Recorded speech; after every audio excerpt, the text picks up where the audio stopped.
los afros que están viviendo ahora en territorios chachis, no encontramos un afrodescendiente que maneje el idioma indígena.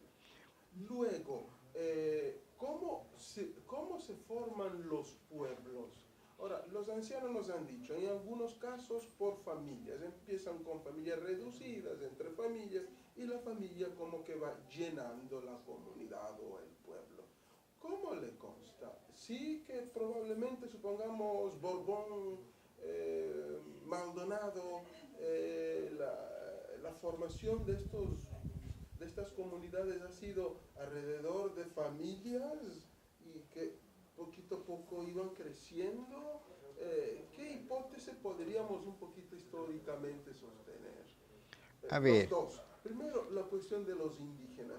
¿Dónde los afros se vuelven ya más, se identifican más ellos y ya no quieren saber de idiomas indígenas, ni de cultura indígena, ni de nada, aunque estén viviendo en la misma provincia? La otra, vamos a la formación de otras comunidades, excepto los palenques, que ya tenemos claro, pero ya las demás comunidades que se van formando a la orilla de los ríos o de la playa hacia el norte, alrededor de familias concretas y van creciendo.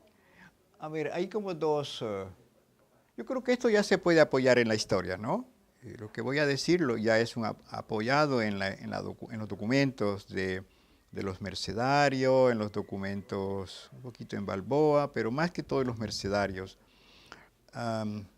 Y también ya en Teodoro Wall y algunos viajeros.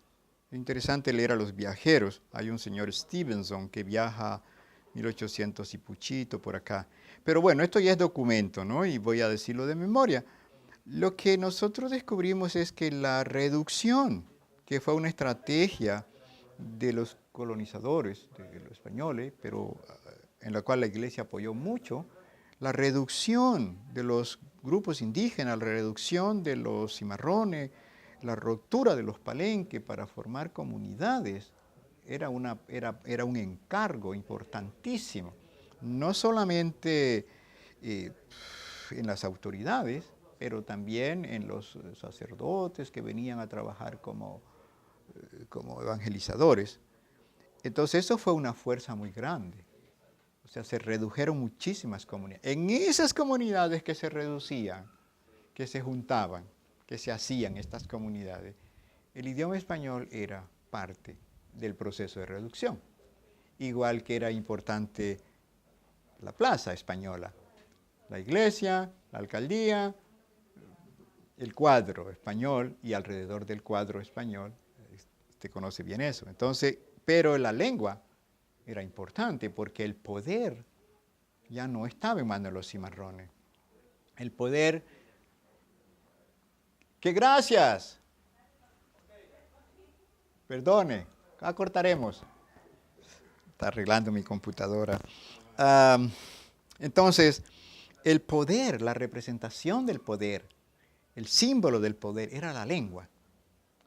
O sea, el que llegaba, el soldado que llegaba, el policía que llegaba, el gobernador que llegaba, no hablaban las lenguas indígenas, hablaban el español. Entonces, hablar español era parte de la reducción. Salirse de los montes, palenques, para venirse a los pueblos de La Canoa, Atacame, Súa.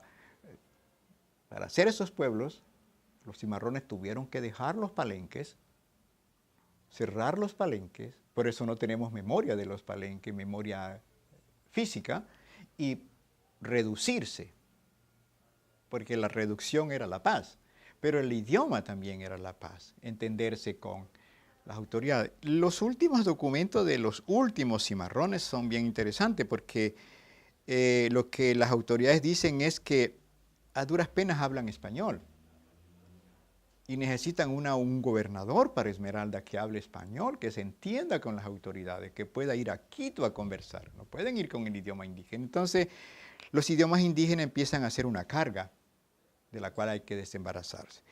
Teodoro Wall dice que cuando él visitó Esmeralda en 1870, él encontró que todavía aquí en la ciudad de Esmeralda habían algunos afroindígenas o indígenas afro que hablaban la lengua esmeraldeña, dice. Y da algunos datos sobre eso. Es Teodoro Wolff, alemán, que viajó en esta zona. Es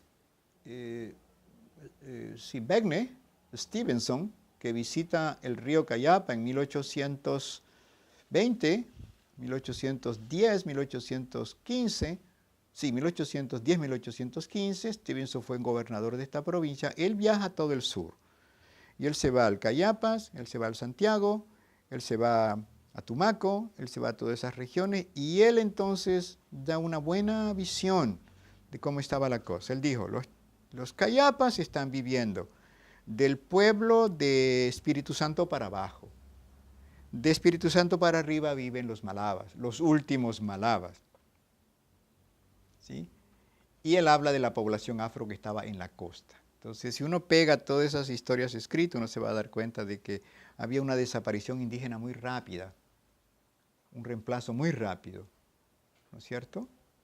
Entonces, ¿por qué no quedaron con la lengua? Porque las lenguas indígenas eran una traba para entenderse con el poder. El poder desechaba todo lo que era nativo, lo que era indígena, y todo lo que era afro, obviamente, no cristianizado, no pegado al poder. Entonces yo creo que esa es la teoría.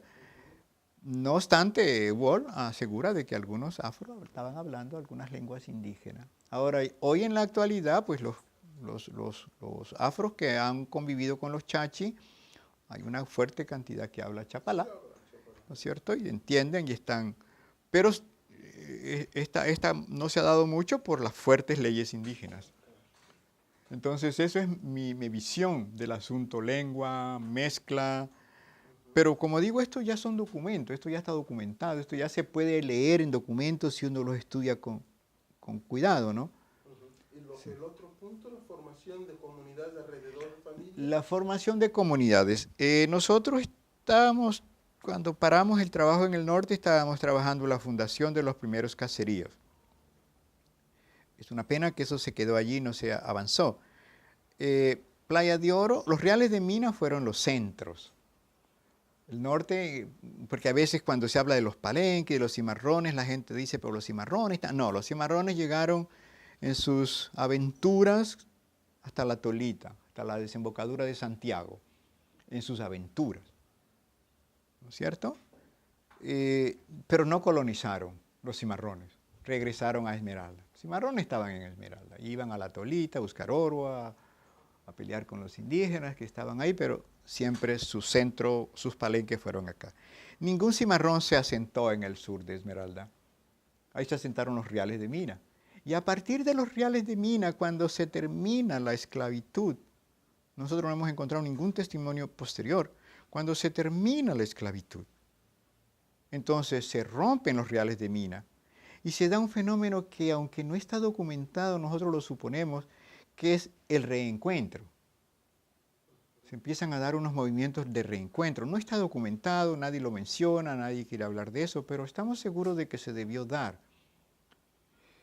Esclavizados que habían sido movidos en los últimos 20 años de Quito, de Chota, o de Colombia, o de algún lado, empezaron a buscar sus troncos familiares.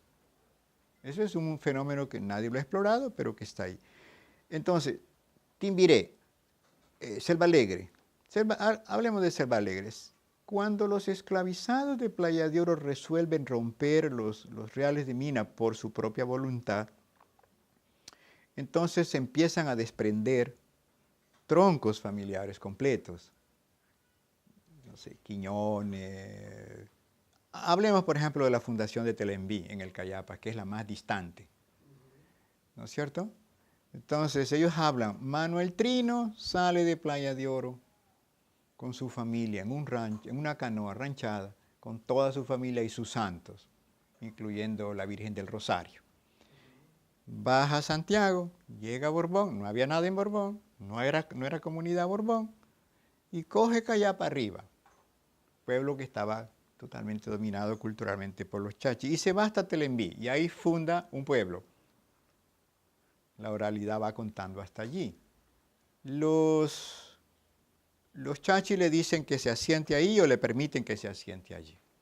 Eso es el nacimiento de Telembí como pueblo de negros en el Cayapa, pero ellos también hablan de unas migraciones obligadas. Ellos hablan de la peste amarilla, ¿no es cierto? Ellos hablan del bicho que por los documentos que hemos encontrado debió ser 1830, 1835, ¿no es cierto? Que los chachis son atacados por una epidemia de cólera.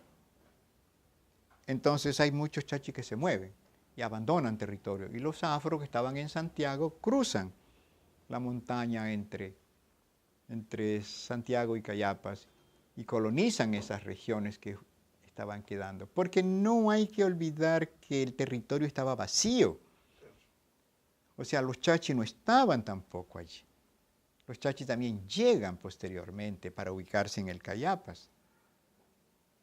Entonces, como el territorio estaba vacío, sí pudo haber sido colonizado por cualquiera. Los afros no podían porque estaban sujetos a la esclavitud. Entonces no había colonización. Pero una vez que se rompen los reales de mina, los troncos enteros se mueven. Entonces sí es posible que, por ejemplo, los Valdés, el primer tronco familiar grande que llega a Selva Alegre son valdeses. Entonces los valdeses están ahí todos, tenemos todos, los abuelos, los bisabuelos, los tatarabuelos, y muchos de ellos, valdeses, habían trabajado en los reales de mina de Colombia, o del otro lado de la frontera.